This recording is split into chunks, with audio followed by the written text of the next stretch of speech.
শান্তি চুক্তি নিয়ে আলোচনার মধ্যেই থাইল্যান্ড এবং কম্বোডিয়ার সীমান্তে ব্যাপক সংঘর্ষের ঘটনা ঘটেছে। বুধবার দেশ দুটি একে অপরের ওপর হামলা চালায়।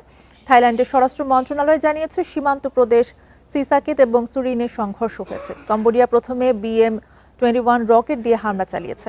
এর জবাবে কামান, ট্যাঙ্ক এবং ড্রোন দিয়ে পাল্টা হামলা চালিয়েছে থাই সেনারা। দেশটির সেনাবাহিনী জানিয়েছে তারা কম্বোডিয়ার 19টি সামরিক স্থাপনা লক্ষ্য করে হামলা চালিয়েছে।